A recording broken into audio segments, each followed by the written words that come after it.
Hey guys, just me, nothing else. I really hope that this is capturing me because I'm using my cell phone at the moment as a means of recording this. But I actually just wanted to get on here because I was just watching some YouTube videos, which is usually what I do before I go to bed, and I came across one video that was called the Mixed Girl Tag, and it really kind of piqued my interest being a mixed girl. And there were 10 questions that they requested that you answer. And so I thought, being a mixed girl, why not go ahead and get in on the mixed girl tag and give my comments and my opinions and answer the questions. So I wrote down all the questions because I don't have everything all together at the moment. So I'm just going to work with what it is that I have written down, and we will go from there, okay? So with this, of course, the first question is, what are you mixed with? So I know it seems to be kind of a weird combination, but most mixed people are a weird combination, right? Most people get together. It seems weird when they get together. But I'm actually black and Jewish. My biological father is black and my biological mother is Jewish. So I like to joke around and call myself bluish. All right. Second question. What ethnicity have you often been mistaken for? I don't get mistaken for very many ethnicities. I would say that the biggest ethnicity that I usually get mistaken for is Puerto Rican. Especially when I was a little bit younger, I would wear bright red lipstick and my hair was like two different colors and I would wear curly all over my head. And then a lot of people would walk up to me and just start speaking Spanish because they thought I was Puerto Rican. But it really doesn't happen anymore. I usually don't get very many questions. Now, I will say, depending on how I wear my hair or if I wear a hat, sometimes I will get mistaken for like Middle Eastern, but that's probably, the Jewish part of me that shines through. All right. So the third question is your hair curly or straight? I'm mixed. You guys, it's curly. There's no way on God's green earth that black and Jewish are going to come together and make any kind of a straight combination. The black fro and the Jew fro together create a fro. A curly fro. That's what your girl is rocking.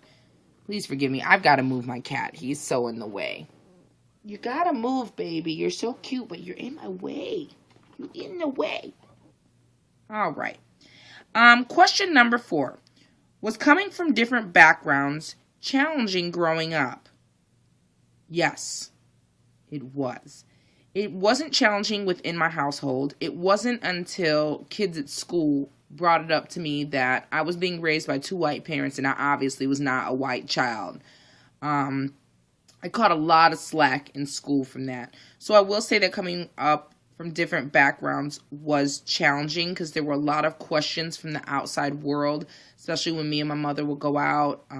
Strangers back then would ask a lot of questions about my ethnicity, and it really pissed my mom off, and I suffered because of it. There were a lot of toys that I didn't get a chance to have because when we got to the register, the lady at the register would ask if I was my mom's child or ask what I was and make a comment. My mother would get really upset and boycott the business, and I'd have to put the toy down. It wasn't until one day I spoke up and said, hey, Mom, I don't care that lady's ignorant. I want my toy.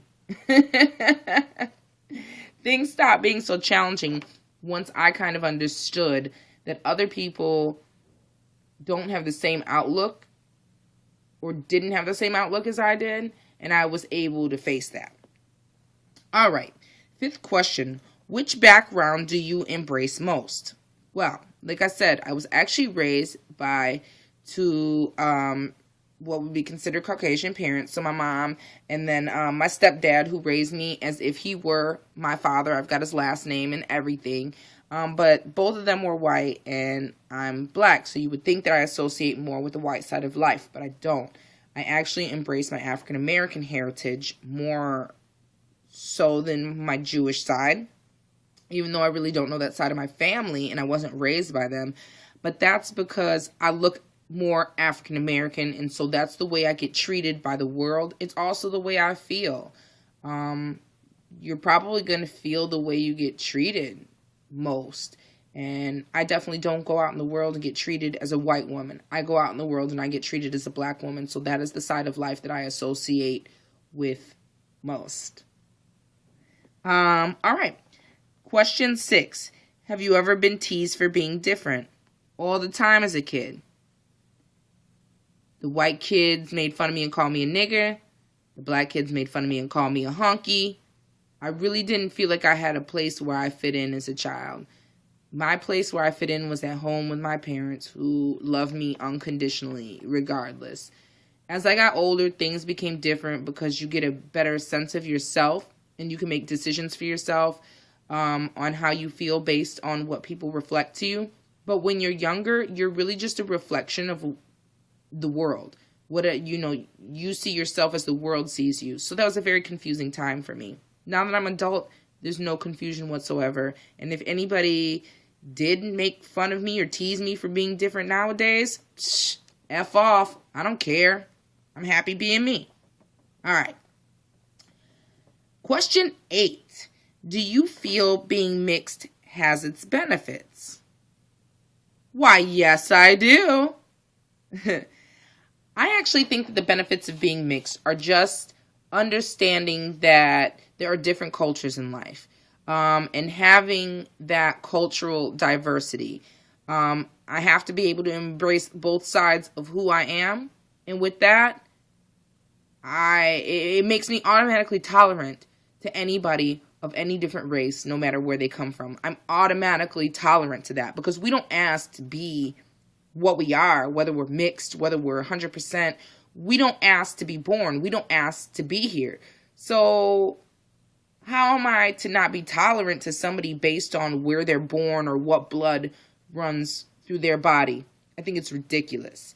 So yes, I do think that being mixed or multiracial or biracial or multicultural has its benefits. I think that the benefits are you understand and you are more sensitive to cultural diversity. All right. Question number 9. What makes being multiracial a beautiful thing? Well, I think I just answered it in question number 8. I think being multiracial is a beautiful thing because you gain cultural diversity from it. And I just think that in today's society, there's no reason to not have cultural diversity. If we're not diverse and we're not open to other people's cultures, really we're doing ourselves an injustice, not the other person an injustice. Because if they're open-minded, they're going to open themselves up to everything that life has to offer. And if you're not culturally diverse, you close yourself off to many things that life has to offer. And who says that one of those things that you close yourself off to might not have been the very best thing for your specific life? So I do think that being multiracial is a beautiful thing because it does help you to embrace cultural diversity.